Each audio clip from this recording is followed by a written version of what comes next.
Hi ನಮಸ್ತೆ ಎಲ್ಲರಿಗೂ welcome back to my YouTube channel. So ಈ ವ್ಲಾಗ್ ಬಂದು ಡಿಸೆಂಬರ್ 31ದು ವ್ಲಾಗ್ ನಾನು ಅಪ್ಲೋಡ್ ಮಾಡ್ತಾ ಇರೋದು. ಸೊ ನಾವು 31 ಕೇಕ್ ತಂದು ಇಟ್ಕೊಂಡಿದ್ವಿ ಕುಯ್ಯೋಣ 12 o'clock ಅಂದ್ಬಿಟ್ಟು. ಬಟ್ ನನ್ನ ಮಗ ನಮ್ಮ ಅಪ್ಪು 12 o'clock ವೆಯ್ಟ್ ಮಾಡಿಲ್ಲ. ಆ್ಯಕ್ಚುಲಿ ಟೈಮ್ ಬಂದು ನಾವು ಕೇಕ್ ಕಟ್ ಮಾಡಿದಾಗ 10:30 ಇತ್ತು.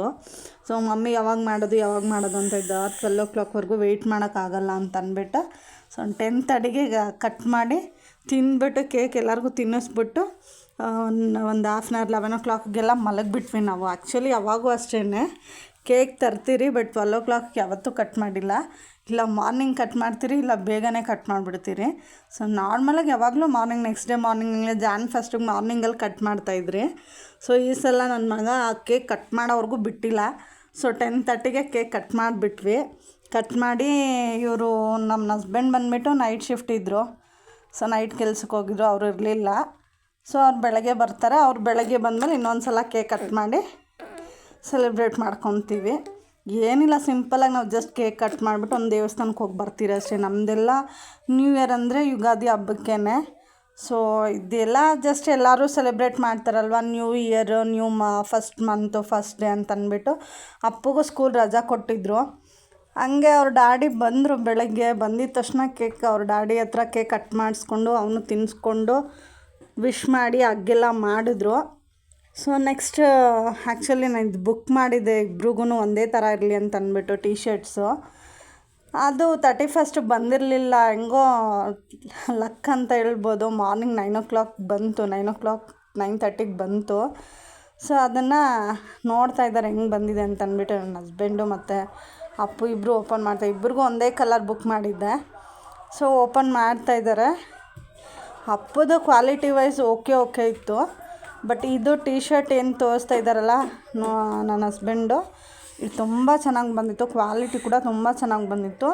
ಪ್ರೈಸ್ ಕೂಡ ತುಂಬ ವರ್ತ್ ಅಂತ ಅನ್ನಿಸ್ತು. ಇದು ಜಸ್ಟ್ 299 ಅಷ್ಟೇ. ತುಂಬ ಚೆನ್ನಾಗಿ ಬಂದಿತ್ತು ಕ್ವಾಲಿಟಿ. ನಾನು ಎಕ್ಸ್ಪೆಕ್ಟೇ ಮಾಡಿದ್ರು ಇದೇ ಥರ. ನಾನು ಆ್ಯಕ್ಚುಲಿ ಇನ್ನೊಂದು ಬುಕ್ ಮಾಡಿದ್ದೆ. ಸೊ ಅದು ನಾನು 299 ಅನಿಸುತ್ತೆ, ಮೆರೂನ್ ಕಲರು. ಬಟ್ ಅದು ಇದರಷ್ಟು ಕ್ವಾಲಿಟಿ ಇರಲಿಲ್ಲ. ಬಟ್ ಇದು ತುಂಬ ಚೆನ್ನಾಗಿ ಬಂದಿತ್ತು. ಅಪ್ಪದು ಸ್ವಲ್ಪ ಕ್ವಾಲಿಟಿ ಅಷ್ಟೇನಿರಲಿಲ್ಲ, ಓಕೆ ಇತ್ತು. ಅದು ಸೆಟ್ ಇತ್ತು. ಅವನದು ಟಾಪು ಬಾಟಮ್ ಎರಡು ಸೆಟ್ ಇತ್ತು. ಇದು ಬಂದು 400 ಚೇಂಜ್ ಅಂತ ಅನಿಸುತ್ತೆ, ನೆನಪಿಲ್ಲ. 500 ಒಳಗಡೆ, 470 to 500 ಒಳಗಡೆ ಇದ್ದಿದ್ದು. ಸೊ ಇಬ್ಬರು ಮ್ಯಾಚಿಂಗ್ ಇರುತ್ತೆ ಅಂತ ಅಂದ್ಬಿಟ್ಟು ನಾನು ಬುಕ್ ಮಾಡಿದ್ದೆ. ಸೊ ಅದು ಆ್ಯಕ್ಚುಲಿ ಡಿಸೆಂಬರ್ 31 ರಿಸೀವ್ ಆಗಬೇಕಾಗಿತ್ತು. ಗೊತ್ತಿರಲಿಲ್ಲ ನನ್ನ ಹಸ್ಬೆಂಡ್ಗೆ ನಾನು ಬುಕ್ ಮಾಡಿದ್ದಿದ್ದು ಅಂತ. ಸರ್ಪ್ರೈಸ್ ಕೊಡೋಣ ಅಂತ ಅಂದ್ಬಿಟ್ಟು ನಾನು ಹೇಳಿರಲಿಲ್ಲ. ಬಟ್ ನೆಕ್ಸ್ಟ್ ಡೇ ಬಂತು. ನೆಕ್ಸ್ಟ್ ಡೇ ಮಾರ್ನಿಂಗೇ ಬಂತು. ಅಯ್ಯೋ ಬರಲಿಲ್ವಲ್ಲ ಅಂತ ಬೇಜಾರಾಗಿತ್ತು. ಬಟ್ ಅಪ್ಪುಗೆ ನಾನು ಫಸ್ಟೇ ತೊಗೊಂಬಂದಿಟ್ಟಿದ್ದೆ. ಸೊ ಬಟ್ ಇದು ಇವರಿಬ್ಬರಿಗೂ ಮ್ಯಾಚಿಂಗ್ ಹಾಕಿದ್ರೆ ಚೆನ್ನಾಗಿರುತ್ತೆ ಅಂತ ಅಂದ್ಬಿಟ್ಟು ಹಾಕಿದೆ. ಸೊ ಹಾಕಿದ್ಮೇಲೆ ಸೊ ನೋಡಿ ಈ ಥರ ಬಂದಿದೆ ಫೋಟೋಸು. ತೊಗೊಂಡು 1-2-3 ಪಿಕ್ಸ್ ತೊಗೊಂಡ್ರು. ಸೊ ಈಗ ದೇವಸ್ಥಾನಕ್ಕೆ ಹೊರಡಿದ್ವಿ. ದೇವಸ್ಥಾನಕ್ಕೆ ಹೋಗೋಣ ಅಂತ.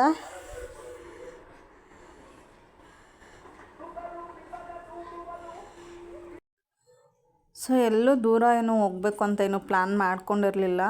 ಸೊ ನಮ್ಮ ಮನೆ ಹತ್ರನೇ ಒಂದು ದೇವಸ್ಥಾನ ಇತ್ತು, ಮಾರಮ್ಮನ ದೇವಸ್ಥಾನಕ್ಕೆ ಹೋಗ್ಬಿಟ್ಟು ಬರೋಣ ಅಂಥೇಳಿ ರೆಡಿಯಾಗಿ. ಆ್ಯಕ್ಚುಲಿ ಟಿಫನ್ ಬಂದುಬಿಟ್ಟು ಅಕ್ಕಿ ಹಸಿಟ್ಟಿತ್ತು, ದೋಸೆ ಹಸಿಟ್ಟು. ಸೊ ಅದರಲ್ಲಿ ಪಡ್ಡು ಮಾಡಿಬಿಟ್ಟು ಬ್ರೇಕ್ಫಾಸ್ಟು. ಮಧ್ಯಾಹ್ನ ಏನಾದರೂ ನಾನ್ ವೆಜ್ ಮಾಡ್ಕೊಳ್ಳೋಣ ಲಂಚ್ಗೆ ಅಂತಂದ್ಬಿಟ್ಟು ಸುಮ್ಮನೆ ಪ್ಲ್ಯಾನ್ ಮಾಡ್ಕೊಂಡಿದ್ವಿ. ಬಿರಿಯಾನಿ ಏನಾದರೂ ನಮ್ಮ ಅಪ್ಪಗೆ ಬಿರಿಯಾನಿ ಅಂದರೆ ತುಂಬ ಇಷ್ಟ. ಪೀಸ್ ತಿನ್ನಲ್ಲ ಅವನು, ಬರೀ ರೈಸ್ ಮಾತ್ರ ತಿಂತಾನೆ.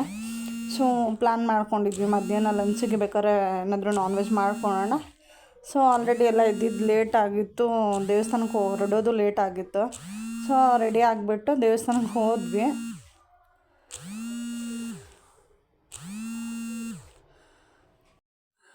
ಸೊ ದೇವಸ್ಥಾನ ಬಂದು ನಿಮಗೆ ಎಂಟ್ರೆನ್ಸಲ್ಲಿ ಎಲ್ಲೂ ದೂರ ಎಲ್ಲೂ ಹೋಗಿಲ್ಲ ದೇವಸ್ಥಾನಕ್ಕೆ. ನಮ್ಮ ಮನೆ ಹತ್ರ ಮಾರಮ್ಮನ ದೇವಸ್ಥಾನ ಇತ್ತು. ಗಣೇಶ ಲೆಫ್ಟ್ ಸೈಡಲ್ಲಿ ಅಲ್ಲೇ ಹೋಗ್ತಿದ್ವಿ ದೇವಸ್ಥಾನಕ್ಕೆ. ಆಮೇಲೆ ದೇವಸ್ಥಾನಕ್ಕೆ ಹೋಗಿ ಅಲ್ಲಿ ದರ್ಶನ ಮಾಡಿಕೊಂಡು ದೇವ್ರನ್ನ ಕೇಳಿಕೊಂಡು ನ್ಯೂ ಇಯರ್ ಎಲ್ಲ ಚೆನ್ನಾಗಿರಲಿ ಎಲ್ಲರಿಗೂ ಅಂತ ಅಂದ್ಬಿಟ್ಟು. ಸೊ ಅಪ್ಪು ಆಚೆಗಡೆ ಈ ಥರ ಇತ್ತು ಆಚೆ ಕಡೆ ಅಲ್ಲಿ ಹುತ್ತ ಹಾವು ಎಲ್ಲ. ಸೊ ಅಲ್ಲೊಂದು ಫೋಟೋಸ್ ತೊಗೊಂಡ್ವಿ ಮತ್ತು ಹೊರಟ್ವಿ ಅಲ್ಲಿಂದ. ಸೊ ಇಷ್ಟೇ ಗೈಸ್ ಇವತ್ತಿನ ವ್ಲಾಗು, ನ್ಯೂ ಇಯರ್ ವ್ಲಾಗು. ನಮ್ಮ ಮನೇಲಿ ನಾವು ಸಿಂಪಲಾಗಿ ಸೆಲೆಬ್ರೇಟ್ ಮಾಡ್ತೀವಿ. ಸೊ ಎಲ್ಲರಿಗೂ ನಮ್ಮ ಕಡೆಯಿಂದ happy new year friends. Thank you.